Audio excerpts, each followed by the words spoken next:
Hello everyone. चलिए आज हम लोग देखते हैं बैंकिंग अवेयरनेस के कुछ क्वेश्चंस को। और ये क्वेश्चंस बहुत इंपॉर्टेंट क्वेश्चंस है। ये सारे क्वेश्चन आप लोगों को किसी भी फुल फील्ड में पूछा जा सकता है। अगर आप लोग कॉमर्स के स्टूडेंट हैं तो आप लोगों के लिए तो ये रामबाण है, क्योंकि यही नॉलेज है, यही अलग करेगा आप लोगों को दूसरों से। क्योंकि देखिए, आप लोग जितना गहराई तक कॉमर्स को पढ़ेंगे, और कॉमर्स एक ऐसा सब्जेक्ट है कि उसको आप लोग जितना डिटेल में पढ़ेंगे और अपडेट रहेंगे, अपडेट बहुत ज़रूरी है कॉमर्स सब्जेक्ट के लिए। तो कॉमर्स के अगर स्टूडेंट्स हैं तब तो बहुत ही आप लोगों के लिए इम्पोर्टेंट है। और अगर आप लोग कॉमर्स के स्टूडेंट नहीं भी हैं, किसी भी गवर्नमेंट एग्जाम की तैयारी कर रहे हैं, जैसे कि अभी ग्रुप डी के लिए तैयारी कर रहे हैं, या फिर एसएससी जीडी, या फिर बैंकिंग के लिए किसी भी एग्जाम गवर्नमेंट एग्जाम की तैयारी कर रहे हैं, तो आप लोगों के लिए भी बहुत इंपॉर्टेंट है। और अभी जो खास करके आईबीपीएस का जो मेंस एग्जाम होगा, प्री अभी चल रहा है, इसके बाद मेंस होगा, और किसी भी बैंकिंग का मेंस एग्जाम के लिए तो ये रामबाण साबित है, और इंटरव्यू के लिए भी। ओवरऑल बात करें तो ये बहुत इंपॉर्टेंट सेशन है, इसको आप लोग स्किप मत कीजिए, इसको जानिए, जानकारी बहुत ही इंपॉर्टेंट है। अगर आप लोग स्टूडेंट नहीं भी हैं तो ऐसे भी जानकारी के लिए ये सेशन बहुत ही इंपॉर्टेंट है। ये हम लोगों का भारतीय बैंकिंग एवं मुद्रा प्रणाली पर आधारित है। हम लोग देखेंगे पूरा बैंकिंग सिस्टम को, तो ये बहुत इंपॉर्टेंट सेशन है, तो इसको आप लोग देखिए। तो चलिए हम लोग बात करते हैं। तो देखिए, सबसे पहले अगर हम लोग बात करते हैं तो देखिए, भारत का पहला बैंक, भारत का पहला बैंक जो है बैंक ऑफ हिंदुस्तान। भारत का पहला बैंक क्या है? बैंक ऑफ हिंदुस्तान, जिसे 1770 ईस्वी में बनाया गया। लेकिन जान के रख लीजिए, ये उस समय बनाया गया 1770, यानी कि तब देश आज़ाद नहीं था, गुलाम था अंग्रेजों का। ठीक है, तो अगर भारत का पहला बैंक कहा जाए तो कौन सा बैंक है? बैंक ऑफ हिंदुस्तान, जो 1770 में बना। ठीक है, लेकिन अगर यहीं पर भारत का सबसे पुराना बैंक कहा जाए, तब तो आप लोगों को कहना है कि इलाहाबाद बैंक। दोनों में अंतर है। भारत का पहला बैंक तो उसका आंसर होगा बैंक ऑफ हिंदुस्तान, लेकिन अगर कहा जाए कि भारत का सबसे पुराना बैंक तो उसका आंसर क्या होगा? इलाहाबाद बैंक। ठीक है, चलिए पहला पॉइंट को हम लोग समझे। अब चलिए बात करते हैं दूसरा पॉइंट। देखिए, जो भी है वन लाइनर है, एमसीक्यू के फॉर्म में नहीं है, ये वन लाइनर है। आप लोग वन लाइनर को पढ़िए और नोट भी कीजिए, उसके बाद एमसीक्यू लगाइए, बहुत ही कामगार साबित होगा। ठीक है, ये वन लाइनर के फॉर्म में आज का सेशन है। चलिए अब दूसरा पॉइंट की बात करते हैं। तो देखिए, हम लोग जो भी देखेंगे भारत का पहला बैंक और पुराना बैंक, लेकिन जान के रख लीजिए ये सारे ही जो दोनों ही बैंक थे, ये अंग्रेजों के कंट्रोल पर थे, अंग्रेजों के कंट्रोल में था, अंग्रेज इसका कंट्रोल करते थे। तो देखिए, पूर्णतः भारत पद्धति से कार्य करने वाला बैंक अवध कमर्शियल बैंक। देखिए, ये जो है ये भारतीय सिस्टम का बैंक है। ऊपर वाले जो दोनों ही बैंक हैं, ये इंडियन का नहीं था, ये अंग्रेजों का था। अंग्रेज अपने हिसाब से नियम कानून चलाते थे।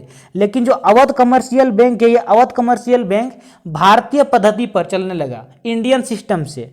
ठीक है, तो अगर क्वेश्चन कहा जाए कि पूर्णतः भारतीय पद्धति से कार्य करने वाला पहला बैंक, तो उसका आंसर क्या देना है? अवध कमर्शियल बैंक, जिसे कि 1881 में बनाया गया था। चलिए अब हम लोग बात करते हैं तीसरा पॉइंट। तो देखिए, तीसरा पॉइंट है पूर्णतः शुद्ध रूप से पहला भारतीय बैंक, यानी इसमें टोटली इंडियन सिस्टम चलता था। यहाँ पर इंडियन का रूल रेगुलेशन, इंडियन स्टाफ, पूरा पूर्णतः पूरा ए टू जेड एकदम पूरा इंडियन हिसाब से चलने वाला बैंक, तो वह बैंक है देखिए पंजाब नेशनल बैंक। ठीक है, पंजाब नेशनल बैंक। चलिए अगला पॉइंट पर बात करते हैं। तो देखिए, भारत का केंद्रीय बैंक, जिसको लोग बोलते हैं सेंट्रल बैंक, तो भारत का केंद्रीय बैंक भारतीय रिजर्व बैंक, जिसकी स्थापना आरबीआई एक्ट 1934 की अनुसूची 2 के तहत 1 अप्रैल 1935 में 5 करोड़ की पूंजी के साथ हुई। जरा गौर फरमाइएगा, बहुत इंपॉर्टेंट पॉइंट। देखिए, आरबीआई जो है हम लोगों का सेंट्रल बैंक है, इंडिया का सेंट्रल बैंक है, तो इसकी स्थापना आरबीआई एक्ट अगर कहा जाए तो 1934 है। इस एक्ट के तहत स्थापना की बात करें, अगर इस्टेब्लिशमेंट की बात करें, तो इसकी स्थापना आपका 1 अप्रैल 1935 में हुआ। और जो इसका ऑथोराइज कैपिटल था, ऑथोराइज कैपिटल मतलब कितनी पूंजी के साथ इसका शुरुआत हुआ था, तो इसका जो ऑथोराइज कैपिटल था, अधिकृत पूंजी, तो यह 5 करोड़ पूंजी के साथ इसका स्थापना हुआ था, 5 करोड़ पूंजी के साथ। चलिए अब हम लोग बात करते हैं अगला पॉइंट पर। तो देखिए अगला पॉइंट क्या है? अगला पॉइंट देखिए क्या कहा जा रहा है कि भारतीय रिजर्व बैंक का मुख्यालय मुंबई का, देखिए इसका जो राष्ट्रीय आपका जो आरबीआई है, तो आरबीआई का जो हेडक्वार्टर है, हेड ऑफिस कहाँ पर है? मुंबई में है ना। और इसका देखिए यहाँ पर हम लोगों को 2-3 को तारीख बहुत इंपॉर्टेंट है याद रखना, क्योंकि देखिए इसका राष्ट्रीयकरण कब हुआ। देखिए जब आरबीआई बना था, जिस टाइम में आरबीआई बनाया गया था उस टाइम ये प्राइवेट था, गवर्नमेंट के हाथों में इसका कंट्रोल नहीं था, है ना। इसका राष्ट्रीयकरण जो हुआ 1 जनवरी 1949 को हुआ था। तो हम लोगों को देखिए 3 को डेट याद रखना है। सबसे पहला आरबीआई एक्ट, तो आरबीआई एक्ट की बात करें तो आरबीआई एक्ट है हम लोगों का 1934। आरबीआई कब बना, तो आरबीआई बनने का तारीख हम लोगों का देखिए 1 अप्रैल 1935। और तीसरा तारीख हम लोग को याद रखना है कि आरबीआई का जो राष्ट्रीयकरण हुआ, इसका जो नेशनलाइजेशन हुआ, राष्ट्रीयकरण हुआ आरबीआई का, तो इसके लिए हम लोगों को 1 जनवरी 1949 का डेट याद रखना होगा। तो तीनों ही डेट इंपॉर्टेंट है और ये बहुत ही बार एग्जाम में आया हुआ क्वेश्चन। और इंटरव्यू के लिए तो अगर आप लोग बैंकिंग का तैयारी कर रहे हैं तो मत पूछिए भाई, बहुत इंपॉर्टेंट है। चलिए अगला हम लोग बात करते हैं। देखिए भारत का सबसे बड़ा सरकार का बैंक है ना, सरकार का बैंक करता था, बैंकों का बैंक, जिसको हम लोग बैंकों का बैंक भी कहते हैं, वह कौन सा है, भारतीय रिजर्व बैंक यानी कि आरबीआई। आरबीआई सरकार का बैंक है और बैंकों का बैंक है ना। जितने भी बैंक हैं इंडिया के अंदर सबको देखरेख करने वाला बैंक कौन है, आरबीआई है। तो हम लोग बैंकों का पिताजी भी आरबीआई को कह सकते हैं या फिर बैंकों का बैंक भी आरबीआई को कहा जा सकता है। चलिए हम लोग अगला बात करते हैं। तो देखिए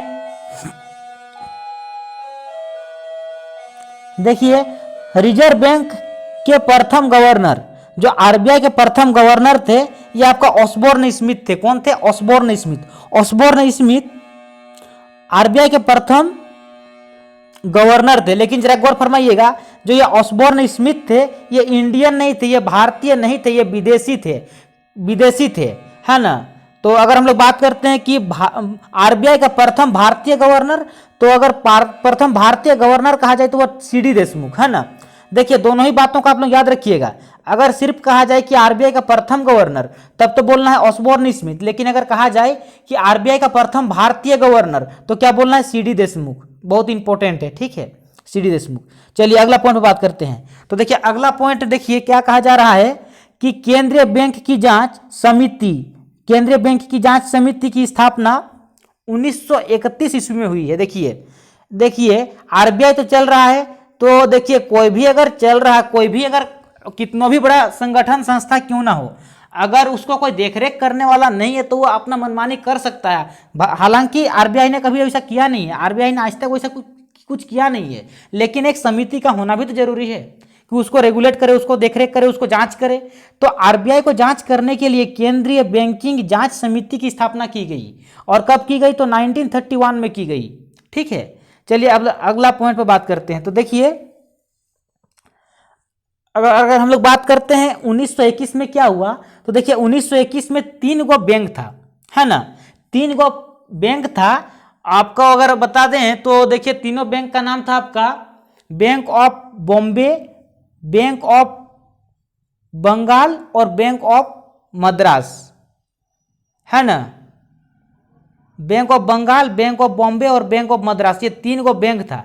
इन तीनों बैंकों को मिला करके एक बैंक बनाया गया जिसका नाम है आपका इंपीरियल बैंक। क्या बैंक, इंपीरियल बैंक बनाया गया। और बाद में यही इंपीरियल बैंक एसबीआई बन गया। अभी जो हम लोगों का स्टेट बैंक एसबीआई है, इसी बैंक को। लेकिन सबसे पहले क्या हुआ कि जो बीबीएम है ना, तो बीबीएम यानी कि bank of Bengal, bank of Bombay और बैंक ऑफ मद्रास, इन तीनों बैंक को 1921 में मिला दिया गया और क्या नाम दे दिया गया, इंपीरियल बैंक दिया गया। चलिए ठीक है। अब उसके बाद क्या हुआ, देखिए इसी इंपीरियल बैंक को 1951 में 1951 में क्या गया, इसका देखिए इस बैंक को ये कर दिया गया, राष्ट्रीयकरण कर दिया गया और इसका नाम को बदल करके एसबीआई कर दिया गया, जो कि आज का एसबीआई है, स्टेट बैंक, है ना। तो और तारीख भी अगर हम बताएं तो देखिए इसका तारीख था 1 जुलाई 1955 में क्या हुआ, 1 जुलाई 1955 में इस इंपीरियल बैंक को बदल करके नाम बदल दिया गया, राष्ट्रीयकरण कर दिया गया और क्या कर दिया गया, एसबीआई स्टेट बैंक कर दिया गया। चलिए इस बात को भी हम लोग समझें। अगला पॉइंट देखिए, अगला पॉइंट जरा गौर फरमाइएगा। देखिए 26 अगस्त 2010 को जरा गौर फरमाइए, 2010 का बात हो रहा है, बहुत बात की बात बता रहे हैं आप लोगों को, अभी हाल ही के बात बता रहे हैं। 2010 मतलब हाल ही का बात है। देखिए हाल ही में क्या हुआ, जरा गौर फरमाइएगा।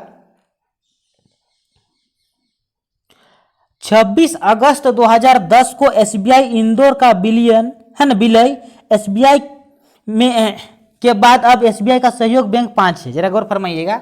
और अगर हम लोग हाल ही का बात करें तो अभी एसबीआई का कोई सहयोग बैंक नहीं है ना। ये थोड़ा सा पुराना न्यूज है, इस न्यूज को थोड़ा सा आप लोग ये कीजिए और मेरे न्यूज को समझिए मैं क्या कहता हूँ। देखिए एसबीआई का एसोसिएट बैंक होता था पहले, तो अभी वर्तमान समय में अगर बात करें तो एसबीआई का कोई भी एसोसिएट बैंक नहीं है ना।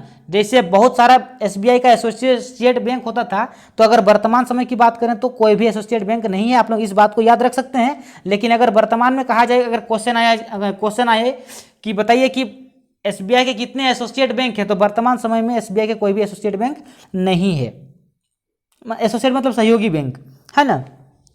अच्छा, अगला पॉइंट जरा गौर फरमाइएगा। देखिए भारत का सबसे बड़ा व्यावसायिक बैंक एसबीआई है।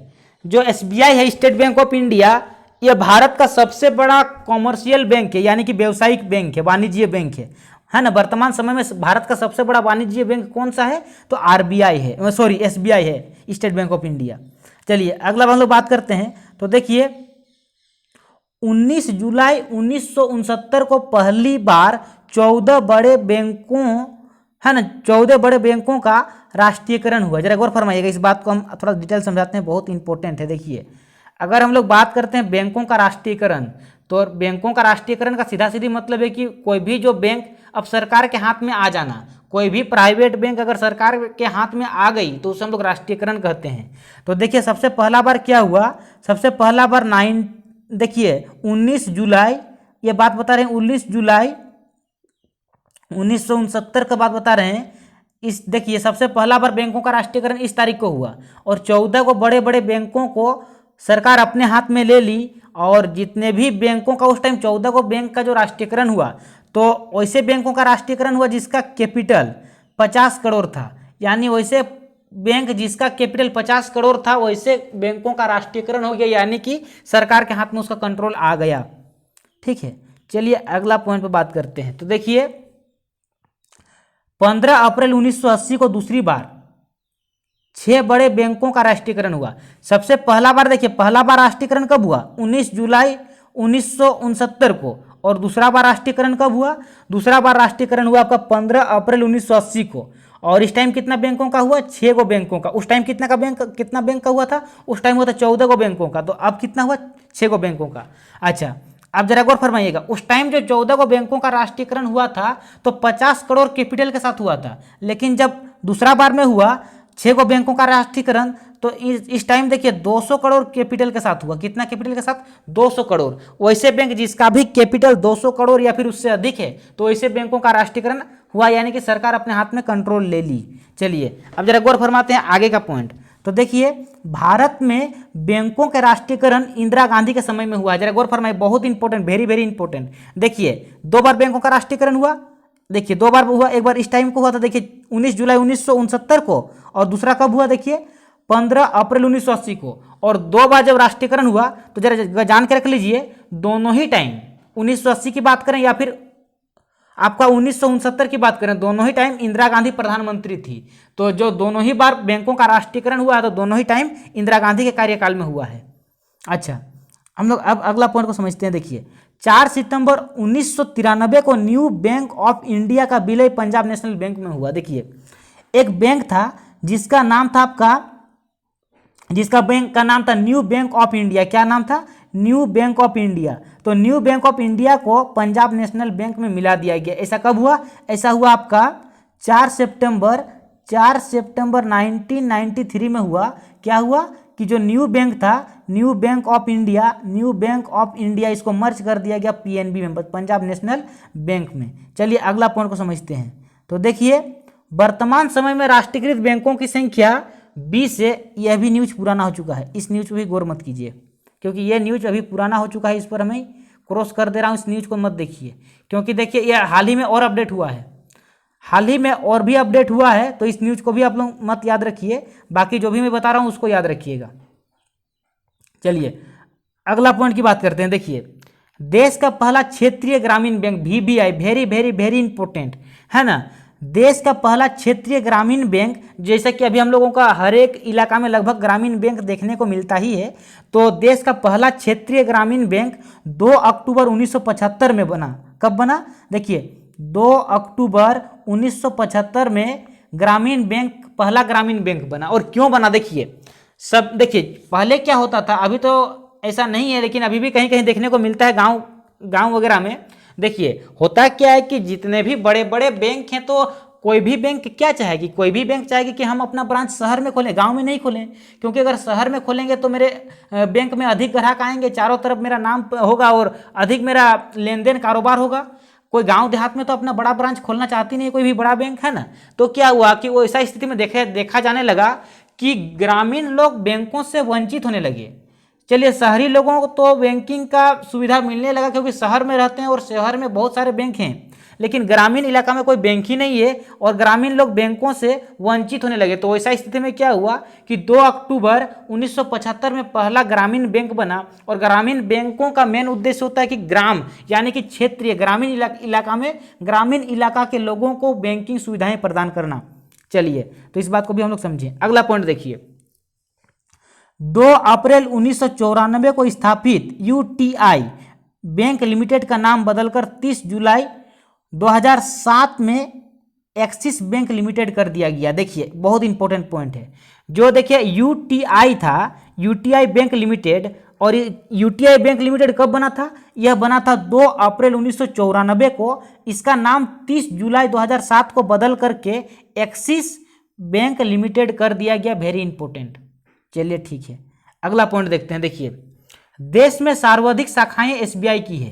देखिए सबसे ज्यादा अगर ब्रांच की बात करें कि कौन सा बैंक का सबसे ज्यादा ब्रांच है, तो वह आपका एसबीआई बैंक है। एसबीआई बैंक का सबसे ज्यादा ब्रांच है। ठीक है, अगला पॉइंट देखिए, भारतीय बैंकों की सर्वाधिक शाखाएं यूके में है। देखिए भारतीय बैंकों की सर्वाधिक शाखाएं यूके में है। जरा गौर फरमाइएगा, यूके यूनाइटेड किंगडम।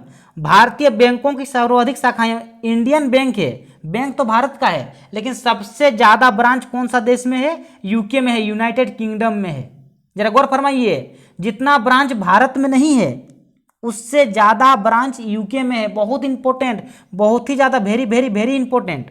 अच्छा अब देखिए अगला पॉइंट, राष्ट्रीयकृत बैंक बैंक ऑफ बड़ौदा की सर्वाधिक शाखाएं विदेश में है। देखिए 21 को देश में है, यानी कि अगर सबसे अधिक देश में कौन सा बैंक का शाखाएं फैली हुई है, तो देखिए हम लोगों का जो बैंक ऑफ बड़ौदा है, बैंक ऑफ बड़ौदा का सबसे ज्यादा शाखा विभिन्न देशों में है। टोटल 21 को देश में 21 कंट्रीज में अपना ब्रांच फैलाई हुई है। कौन? Bank of Baroda. तो सबसे अधिक देशों में फैली हुई बैंक कौन सी है?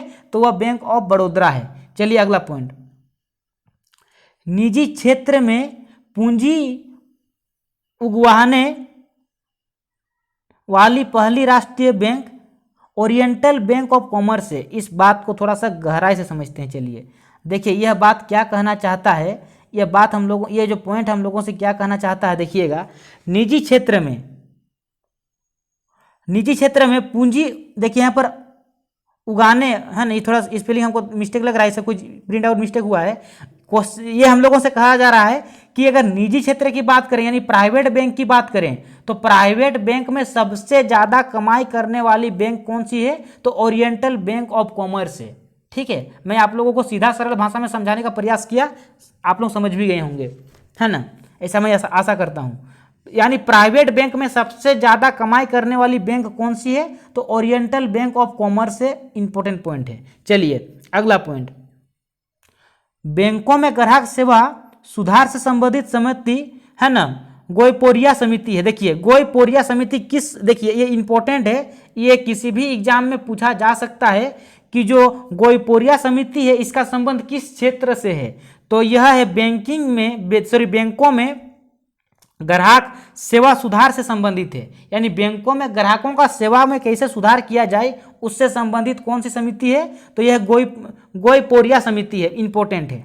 चलिए अगला पॉइंट पर बात करते हैं। तो देखिए अगला पॉइंट में, देश का पहला राष्ट्रीय स्तर का विकास बैंक है ना, जो हम लोगों का देखिए industrial finance of India, industrial finance of India, जिसको हम लोग बोलते हैं IFCI है, और इसकी स्थापना 1948 में हुई है। इंपॉर्टेंट क्या है कि IFCI की स्थापना कब हुई है, तो 1948 में हुई है, इस बात को याद रखिएगा। चलिए अब जो मैं बता रहा हूं इसको VVI बना करके लिख लीजिए और याद रखिएगा, जरा गौर फरमाइएगा मैं क्या बता रहा हूं। देखिए अगला पॉइंट में कहा जा रहा है, अगला पॉइंट में देखिए क्या कहा जा रहा है, पहला म्यूचुअल फंड। अभी जो म्यूचुअल फंड आप लोगों को मोबाइल में ऐड मिलता है, टीवी में देखने को मिलता है, पेपर में म्यूचुअल फंड के बारे में, है ना। तो पहला जो म्यूचुअल फंड है आपका US में बना था, अमेरिका में, है ना, US 64, और ये सबसे पहला म्यूचुअल फंड है US 64। तो पहला म्यूचुअल फंड की अगर बात करें तो क्या नाम है उसका, US 64।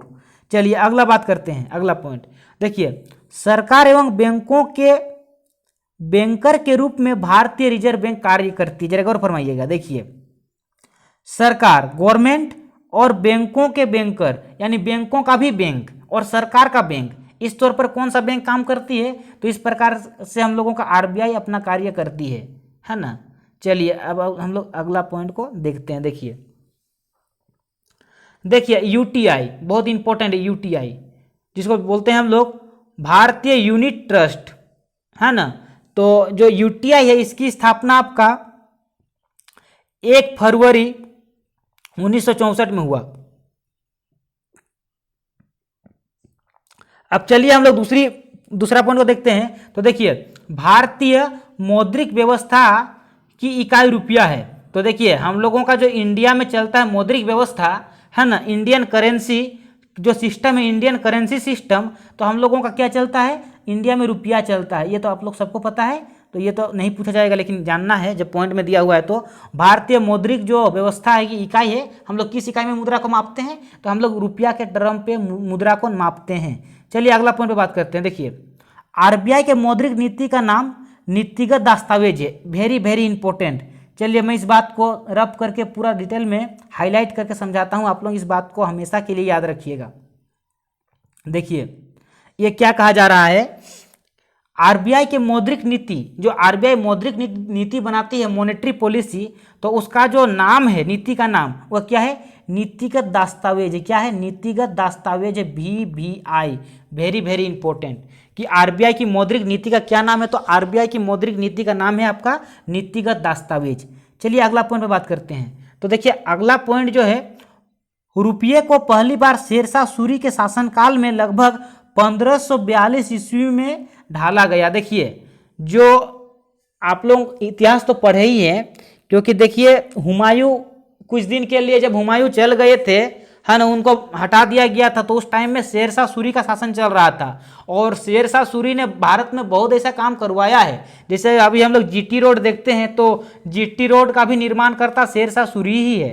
तो शेरशाह सूरी के शासनकाल में क्या हुआ था, शेरशाह सूरी के शासनकाल में रुपया को पहली बार शेरशाह सूरी ने क्या करवाया, वो ढाला था, है ना। तो रुपया शब्द कब से प्रचलन आया, तो रुपया शब्द का प्रचलन शेरशाह सूरी के समय से ही आया है, उसी टाइम रुपया नाम का मुद्रा चलाया गया था। चलिए अगला पॉइंट, भारत में सर्वप्रथम पत्र मुद्रा, जिसको हम लोग बोलते हैं अभी पेपर करेंसी, जैसे कि आजकल पेपर करेंसी चल रहा है ना, जैसे कि नोट है, पेपर से बना हुआ नोट है, तो जो पेपर करेंसी है, तो भारत में सबसे पहले जो पेपर करेंसी आया तो आपका 1862 में आया, 1862 में।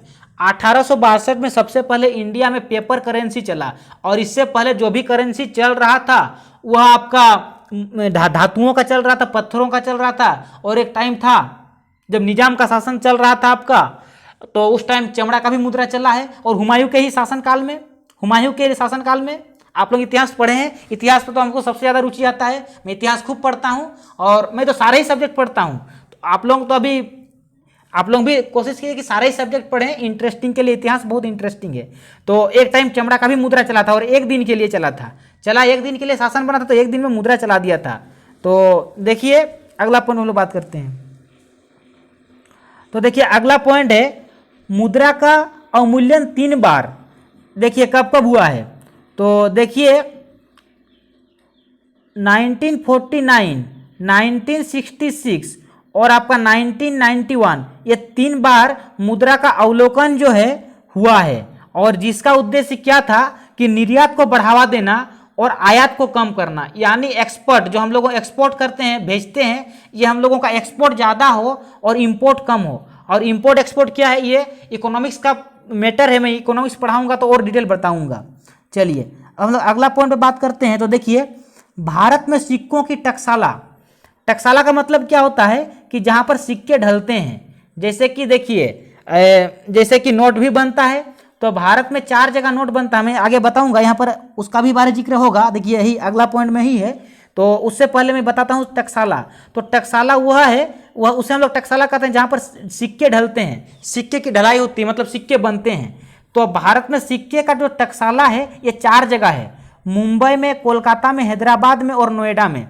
मुंबई, कोलकाता, हैदराबाद और नोएडा। आप लोग इस प्रकार से इसको याद रख सकते हैं कि देखिए, मुकेश कुमार का हाउस नंबर, इस प्रकार से आप याद रख सकते हैं, मुकेश कुमार का house number, MKHN, Mukesh Kumar का हाउस नंबर।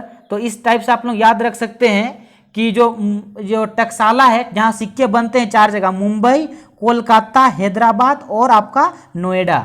चलिए ठीक है, अब हम लोग बात करते हैं देश में करेंसी, कागजी मुद्रा, यानी कि जो नोट कहाँ कहाँ छपते हैं। तो देखिए, नोट आपके भारत में 4 जगह नोट छपते हैं, और देखिए 4 जगह कहाँ कहाँ भारत में नोट छपता है। तो इसके लिए आप लोग याद रखिएगा, है ना, आपका देखिए नासिक है, नासिक है आपका, महाराष्ट्र है और देवास है, देवास है, नासिक महाराष्ट्र है और मुंबई। देखिए इसको आप लोग ये इस प्रकार से याद रखिएगा, MS धोनी, MS धोनी। तो MS धोनी के नाम पर आप लोग इसको याद रख सकते हैं कि भारत में 4 जगह कहाँ कहाँ पर नोट छपता है।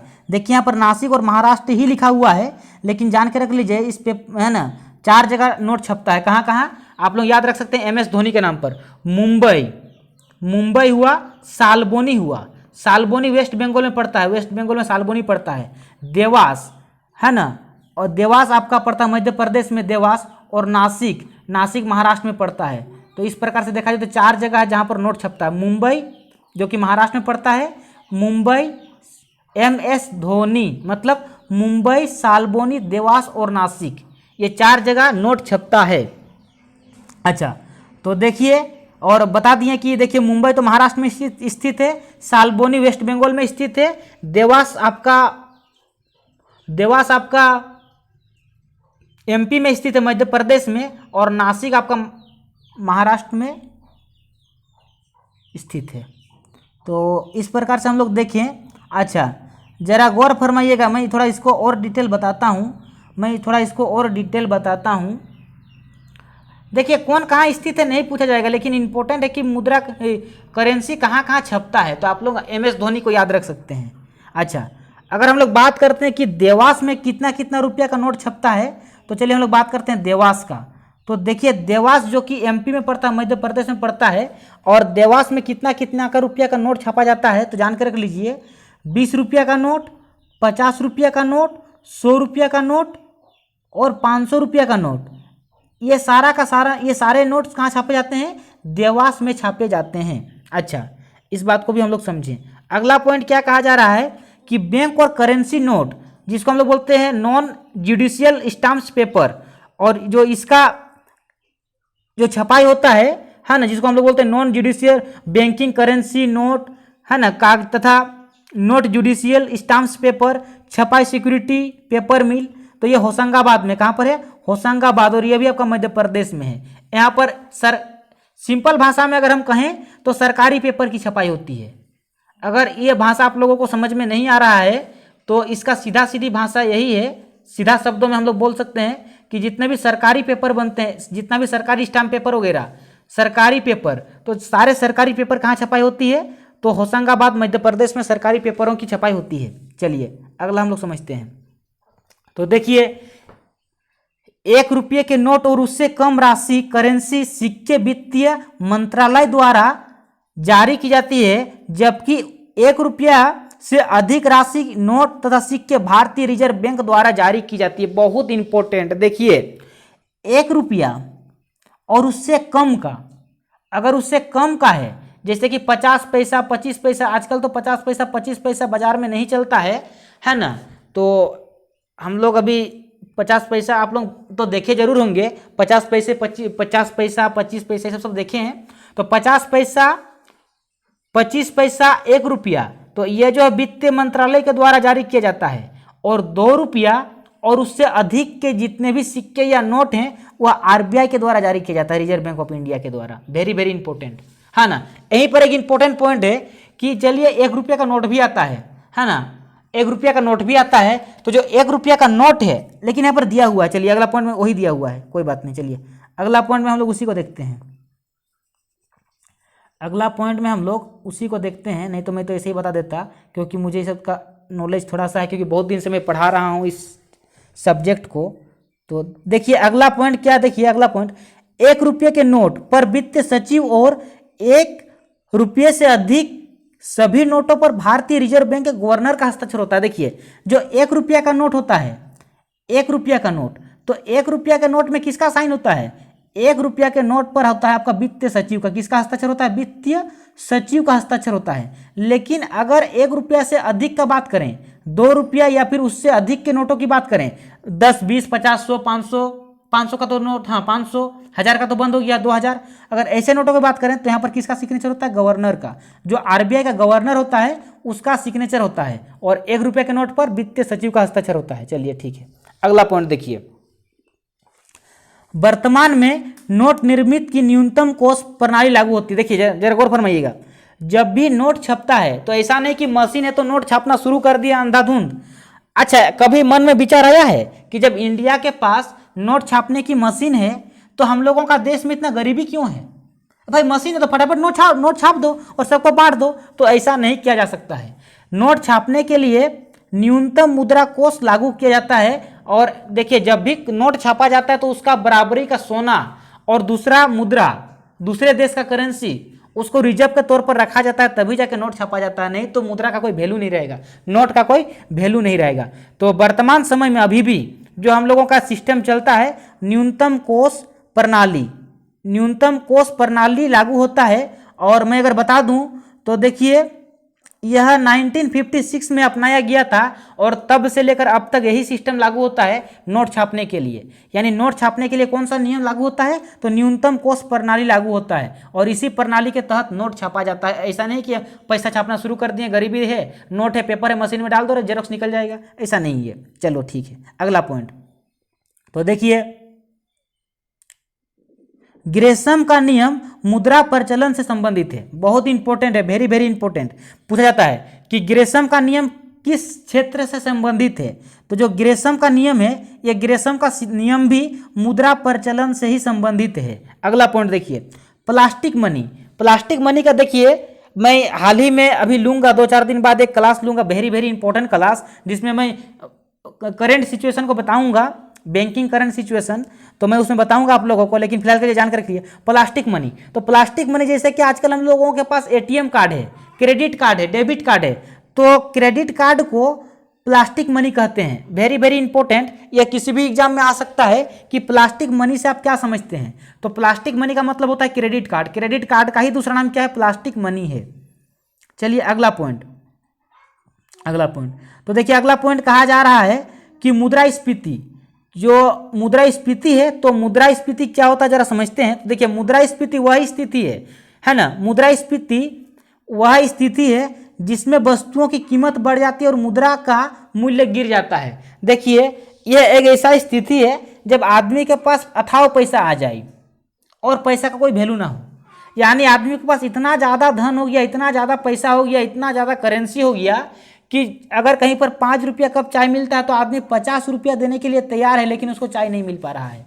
यानी जो मनी है, करेंसी, जो मतलब जो वैल्यू है मनी का वैल्यू एकदम डाउन हो गया है। मनी का वैल्यू एकदम डाउन हो जाता है, और जो भी गुड्स है और सर्विसेज है, यानी जो भी वस्तु या सेवा है, उसका वैल्यू बहुत ही हाई हो जाता है। तो ऐसा स्थिति को हम लोग क्या कहते हैं? मुद्रास्फीति कहते हैं, है ना। जाहिर सी बात है, अगर किसी भी थोड़ा सा अपने आप पे समझिए, अगर आप लोगों के पास अथाह पैसा हो जाए, अथाह पैसा अथाह पैसा अथाह पैसा, मतलब इतना पैसा हो जाए कि आप लोगों को खुद ही ना पता हो कि मेरे पास कितना पैसा है, और ऐसा हो कि अथाह मतलब कोई कम ही नहीं हो, तो आप लोग क्या करेंगे, जहां पर 5 रुपये का चाय मिलेंगे वहां पर 50 रुपया देने के लिए तैयार हो जाएंगे। तो एक ऐसा स्थिति जब आदमी के पास पैसा बहुत ज़्यादा हो जाता है, यानी कि मनी बहुत ज़्यादा होता है, जिस कारण से उसका वैल्यू बहुत कम हो जाता है। अगर आप लोगों के पास बहुत ज़्यादा पैसा होगा तो क्या आप लोग पैसा का कदर करेंगे? नहीं करेंगे। अच्छा, और गुड्स और सर्विसेज का वैल्यू आसमान छू जाता है, गुड्स एंड सर्विसेज का वैल्यू क्या हो जाता है? आसमान छू जाता है। तो ऐसा स्थिति को हम लोग मुद्रास्फीति कहते हैं। चलिए अब हम लोग अगला पॉइंट को समझते हैं। तो देखिए, भारत में मुद्रास्फीति के माप, जो भारत में मुद्रास्फीति की माप थोक मूल्य सूचकांक WPI द्वारा की जाती है। Very very very important. इसको मैं जितना इंपॉर्टेंट लगाऊं उतना कम है। आप लोग सोच सकते हैं तब कितना इंपॉर्टेंट है। मैं कह रहा हूं कि जितना स्टार जितना इंपॉर्टेंट लिखूं उतना कम है, मतलब आप समझ सकते हैं कि कितना इंपॉर्टेंट है। देखिए, जो हम लोग मुद्रास्फीति है, तो मुद्रास्फीति को मापते हैं, तो मापने का तो कोई ना कोई एक सिस्टम होगा ना। तो मुद्रास्फीति को मापने का जो सिस्टम है वह कौन सा सिस्टम है? तो थोक मूल्य सूचकांक यानी कि WPI। और जो इसका WPI है, इसका बेस ईयर 2004-05 है, यानी 2004-05 को बेस ईयर मानते हुए 2004-05 को बेस ईयर मानते हुए मुद्रास्फीति का मापन किया जाता है। किसके द्वारा, मतलब किस माध्यम से? तो WPI के माध्यम से, यानी कि थोक मूल्य सूचकांक विधि के द्वारा। ठीक है, इसी के माध्यम से। अच्छा, चलिए अब हम लोग समझते हैं अगला पॉइंट को। तो देखिए, अगला पॉइंट क्या कहा जा रहा है? मुद्रास्फीति में जो ऋणी है, ऋणी मतलब आप लोग समझ सकते हैं, जो कॉमर्स के स्टूडेंट है समझ सकते हैं, है ना, जिसको हम लोग बोलते हैं लेनदार। आप लोग कॉमर्स के स्टूडेंट है तो समझ सकते हैं, इसका मतलब क्रेडिटर्स।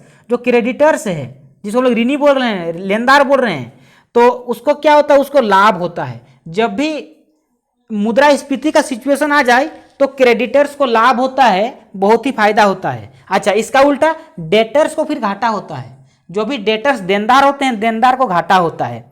अच्छा, चलिए हम लोग अगला पॉइंट को समझते हैं। तो देखिए, अगला पॉइंट जो है, नई मुद्रा यूरोप का प्रारंभ 1 जनवरी 1999 को 12 देशों, है ना, और वर्तमान समय में अभी 12 को नहीं बल्कि 17 को देश हो गया है, 17 को देशों में हुआ है। तो देखिए, इस बात को समझते हैं। नई मुद्रा यूरो, जो यूरो है, एक नई मुद्रा यूरो है, यूरोप नहीं, यूरो, है ना। मैंने भी इससे पहले यूरोप समझ लिया था, लेकिन नहीं, यूरो है। देखिए, यूरो करेंसी है जिसका सिंबल इस प्रकार से होता है। तो जो यूरो एक मुद्रा है, तो अभी यूरो कितने देश में चलता है? तो वर्तमान समय में जो यूरो है यह आपका 17 को देशों में चलाया जाता है। अच्छा, हम लोगों का एक मेरा सवाल है, इस सवाल को आप लोग थोड़ा सा बताने का प्रयास कीजिए और कमेंट बॉक्स में जरूर बताइएगा कि रुपया जो है, जैसे कि हम लोगों का इंडिया में रुपया चलता है, तो इंडिया के अलावा और कौन कौन से देशों में रुपया चलता है बताइएगा। तो ये आप लोगों का होमवर्क रहा, यह क्वेश्चन आप लोगों का होमवर्क रहा, इसको मत भूलिएगा और कमेंट बॉक्स में जरूर कमेंट कीजिएगा कि इंडिया के अलावा और कौन कौन सा देश है जहां पर रुपया चलता है। तो बात हो रहा था यहाँ पर इस क्वेश्चन में, इस पॉइंट में यूरो का। तो यूरो वर्तमान समय में 17 को देश में चलाया जाता है। चलिए ठीक है, अगला पॉइंट को समझते हैं। तो देखिए, अगला जो पॉइंट है, भारत में विदेशी मुद्रा का सर्वाधिक व्यय पेट्रोलियम उत्पादन के आयात पर होता है। यानी अगर देखा जाए तो भारत में विदेशी मुद्रा का सर्वाधिक व्यय, अगर हम लोग सबसे ज़्यादा करेंसी को खर्चा करते हैं, फॉरेन करेंसी को, विदेशी मुद्रा को, तो किस क्षेत्र में? पेट्रोलियम के उत्पादन के आयात पर। यानी जो हम लोग पेट्रोलियम खरीदते हैं तो उसके खरीदने पर सबसे ज़्यादा हम लोग फॉरेन करेंसी को खर्चा करते हैं। देखिए, भारत में तो पेट्रोलियम का कोई व्यवस्था नहीं, हम लोग का देश में पेट्रोल दूसरा देश से आता है ना। तो हम लोग जो दूसरा देश से पेट्रोल खरीदते हैं तो उसको खरीदने के लिए सबसे ज़्यादा हम लोगों को फॉरेन करेंसी खर्च करना पड़ता है। चलिए अगला पॉइंट समझते हैं। तो देखिए, भारत को सर्वाधिक विदेशी मुद्रा रत्न एवं आभूषण से प्राप्त होता है। तो देखिए, भारत को कहां से विदेशी मुद्रा प्राप्त होता है? तो देखिए, इंडिया को सबसे ज्यादा फॉरेन करेंसी मिलता कहां से है? तो सबसे ज्यादा जो उसका रत्न है, यानी कि जितना भी ज्वेलरी है, यानी कि सोना चांदी और जितने आभूषण हैं, इन आभूषणों से और सोना चांदी से हम लोगों को फॉरेन करेंसी मिलता है। और खर्चा कहाँ करते हैं? पेट्रोल खरीदने में खर्चा कर देते हैं। ले भाई, बड़ा गजब पॉइंट है। सोना बेच के पैसा कमाते हैं और पेट्रोल खरीद के उड़ा देते हैं। ये भी एक अच्छी बात है, मजे वाली बात है। चलिए ठीक है, अगला बात। तो देखिए, विश्व में सबसे अधिक विदेशी मुद्रा कोष चीन के पास है। जो फॉरेन करेंसी रिजर्व है ना, तो फॉरेन करेंसी रिजर्व सबसे ज्यादा किसके पास है? चीन के पास है। और ये होगा भी, जाहिर सी बात है भाई, होगा भी, क्योंकि सबसे ज्यादा इलेक्ट्रॉनिक्स पूरा दुनिया भर में कौन बेचती है? सबसे ज्यादा इलेक्ट्रॉनिक सामान चीन बेचती है। तो जाहिर सी बात है कि चीन के पास तो सबसे ज्यादा विदेशी मुद्रा होगा ही होगा, क्योंकि आप विभिन्न देशों में जाएंगे और अपना सामान बेचेंगे तो आपको तो विदेशी मुद्रा मिलेगा ही मिलेगा। तो सबसे ज्यादा जो फॉरेन करेंसी रिजर्व है किसके पास है? चीन के पास है। चलिए अगला बात को समझते हैं। तो देखिए, सबसे अधिक महंगी मुद्रा पाउंड स्टर्लिंग है। सबसे ज्यादा वैल्यूएबल करेंसी, सबसे ज्यादा जो वैल्यूएबल करेंसी है, सबसे ज्यादा वैल्यू वाला करेंसी वो कौन सा है? आपका मुद्रा जो है सबसे ज्यादा, सबसे अधिक महंगी मुद्रा वो पाउंड है, पाउंड स्टर्लिंग। पाउंड स्टर्लिंग सबसे अधिक महंगा, सबसे ज्यादा वैल्यूएबल करेंसी है। चलिए अगला बात को समझते हैं। तो देखिए अब हम लोग अगला बात को समझते हैं। चलिए, भारत ने वर्ष 1947 में अपने अंतर्राष्ट्रीय मुद्रा कोष IMF की सदस्यता प्राप्त की है। देखिए, एक है IMF, इंटरनेशनल मॉनेटरी फंड। मैं इसको पढ़ाया हूं और मैं फिर से पढ़ाऊंगा, डिटेल पढ़ाऊंगा। जो IMF है इसका हेडक्वार्टर आपका अमेरिका में है ना, और यह आपका 1944-5 में बना था। तो 1944-5 में बना है। तो इंडिया इसका मेंबर कब बना? तो इंडिया इसका मेंबर 1947 में बना। इंडिया इसका मेंबर बना, IMF का मेंबर। ठीक है, चलिए अच्छा, अब हम लोग अगला पॉइंट को समझते हैं। तो देखिए अगला पॉइंट क्या कहा जा रहा है? अगला पॉइंट कहा जा रहा है कि देखिए, भारतीय रुपये का जो नया चिन्ह है, जो अभी हम लोग रुपया के लिए आजकल तो देखते ही, आप लोग कॉमर्स के स्टूडेंट्स हैं चाहे फिर अगर नहीं भी हैं तो देखिएगा, आजकल इंडियन रुपया के लिए एक सिंबल लागू होता है। देखिए इस प्रकार का सिंबल होता है ना, यानी रो लिखते हैं और रो को बीच में काट देते हैं। तो यह तो नहीं तो पहले RS लिखते थे। पहले कहीं पर भी अगर हम लोगों को रुपया लिखना पड़ता था तो हम लोग RS लिखते थे या फिर हिंदी में लिखते थे, तो लास्ट में रुपया करके ऐसा करते थे। लेकिन आजकल यह चिन्ह बहुत फेमस हो चुका है और यह बहुत उपयोगी है। तो मेरा सवाल है कि यह जो सिंबल है, चिन्ह है, इसको डिजाइन किसने किया है? तो इसको डिजाइन करने वाला जो है, देखिए IIT का एक है ना, IIT मुंबई, जो IIT मुंबई है, तो IIT मुंबई का एक लड़का जिसका नाम है D उदय है ना कुमार, तो उदय कुमार ने इस सिंबल को बनाया है, इस चिन्ह को बनाया है, और यही अभी वर्तमान में बहुत छाया हुआ है और ट्रेंडिंग में। हम लोग आजकल RS बहुत कम लिख रहे हैं और ये रुपया भी बहुत कम लिख रहे हैं। हम लोग आजकल ये जो रो लिख के बीच में काटने वाला प्रचलन है, इसको हम लोग ज़्यादा अपना रहे हैं। तो इसको किसने डिजाइन किया? तो D उदय कुमार ने डिजाइन किया है। चलिए अगला पॉइंट। तो देखिए अगला पॉइंट क्या कहा जा रहा है कि जो भारतीय मुद्रा को पुनः परिवर्तन 1994 में केंद्रीय बजट में बनाया गया। देखिए जो इंडियन करेंसी है, इसको हम लोग जो पुनः परिवर्तन, मतलब इसको फिर देखिए, पुनः परिवर्तन क्या होता है मैं आप लोगों को इसको डिटेल में बताऊंगा। लेकिन अगर आप लोग समझदार तो हैं, समझदार पक्का है, इसमें कोई दो मत है नहीं, आप लोग इस सिंबल से पहचान लिए होंगे। जो मैंने अभी एक डायग्राम बनाया है ना, देखिए मैंने को जो ड्रॉ किया है, इस ड्रॉ से आप लोग समझ गए होंगे। तो यह कब बनाया गया? तो 1994 में बनाया गया। चलिए ठीक है, अगला बात। तो देखिएगा, वर्तमान में थोक मूल्य सूचकांक, जो अभी हम लोग देखें थोक मूल्य सूचकांक का आधार वर्ष कौन सा? तो 2004-5 है ना। और इसका सिफारिश देखिए कोई भी अगर हम लोगों का अभी जैसे कि बात करते हैं GST का ही, तो जो GST ही आया है तो कोई ना कोई बड़ा कमिटी बैठता है और अपना सलाह देता है। तो जैसे कि अभी हम लोग मुद्रास्फीति को मापते हैं आपका थोक मूल्य सूचकांक के द्वारा, और उसका आधार वर्ष 2004-5 है। तो ये किसके सिफारिश पर हम लोग ऐसा करते हैं? तो देखिए इसके लिए किसके सिफारिश पर हम लोग ऐसा करते हैं, तो जरा गौर फरमाइएगा। जो देखिए प्रोफेसर अभिजीत सेन है, और प्रोफेसर अभिजीत सेन की अध्यक्षता में की गई है। और अभिजीत सेन कौन है ये मैं क्या बताऊं, ये तो खुद ही मतलब परिचय के क्या है, ये तो इतना फेमस पर्सनैलिटी है कि मत पूछिए, है ना। इनका परिचय मैं दूं, क्या दूं मैं? आप लोग एक बार थोड़ा सर्च कीजिएगा गूगल या फिर कहीं पर भी यूट्यूब में, कि आप लोग थोड़ा सर्च कीजिएगा अभिजीत सेन के बारे में, तो आप लोगों को पता चल जाएगा, है ना। चलिए अगला बात समझते हैं, अगला पॉइंट। तो देखिए भारतीय मुद्रा के अंतिम बार अवमूल्यांकन, देखिए जो उसका अवमूल्यन है के समय वित्तीय मंत्री डॉक्टर मनमोहन सिंह थे। यह न्यूज पुराना हो चुका है, इसको मत देखिए, इस न्यूज को मत देखिए, ये लेटेस्ट अपडेट आप लोग को और बता दिया जाएगा, इसको मारिए गोली। अगला पॉइंट देखिए, भारतीय मुद्रा का विमुद्रीकरण 2 बार हुआ है। विमुद्रीकरण 2 बार हुआ है, इस लाइन को भी आप लोग मत याद रखिए, ये भी बदल गया है ना। चलिए इस लाइन को भी याद मत रखिए, ये भी लाइन आप लोग याद मत रखिए क्योंकि ये भी परिवर्तन हो गया। चलिए इतना सारा बात आप लोगों को याद नहीं रखना चाहिए था क्योंकि ये देखिए ये ओल्ड न्यूज है, मतलब ओल्ड न्यूज है मतलब ये बदल चुका है और बदला हुआ है तो मैं अपडेट मैं बताऊंगा आप लोगों को। अच्छा एक बात जान के रख लीजिए, आप लोगों को मैं सुबह करेंट अफेयर्स भी पढ़ाता हूँ, है ना। यह चैनल तो स्पेशल चैनल है आप ही लोगों के लिए, लेकिन एक चैनल है और उसमें मैं आप लोगों को पढ़ाता हूँ, आप लोग उसका भी आनंद उठाइएगा। चलिए अगला पॉइंट देखिएगा, जो थोक मूल्य सूचकांक है जिसमें शामिल की गई वस्तुओं की कुल संख्या 680 से 685 है। देखिए जो थोक मूल्य सूचकांक है तो जिसके आधार पर हम लोग मुद्रास्फीति को मापते हैं तो उसमें कुल कितने वस्तुएं शामिल है तो बहुत ही इंपॉर्टेंट है, तो जान के रख लीजिए इसमें टोटल 680 से 685 को वस्तुएं शामिल है। ठीक है, चलिए अगला पॉइंट को हम लोग समझते हैं। तो देखिए भेंट, चलिए अभी तो भेंट खत्म हो गया क्योंकि भेंट वगैरह की जगह में आजकल एक ही को आया है जीएसटी, लेकिन अगर भेंट है और क्वेश्चन अगर पूछा जाता है तो आप लोगों को बताना होगा, चुपचाप बैठने से तो अच्छा कि जानकारी प्राप्त कर लें। तो देखिए जो भेंट है, और भेंट एक प्रकार का अप्रत्यक्ष कर है ना। तो जो भेंट है इसको आपका जो है सो देखिए ये भेंट किसके प्रस्तुत मतलब किसके रिकमेंड पर आया था, तो जो भेंट है आपका 1976 में लक्ष्मी झा की अध्यक्षता में गठित समिति ने किया था। जो भेंट जो था, अभी भेंट तो नहीं चलता है, तो भेंट किसके सिफारिश पर आया था तो लक्ष्मी झा की अध्यक्षता में एक समिति का गठन किया गया था 1976 में। तो उसी के टाइम भेंट प्रचलन में आया था और भेंट चलता था, और अभी तो भेंट चलता नहीं, आजकल एक ही को चलता है एकमात्र जीएसटी, है ना।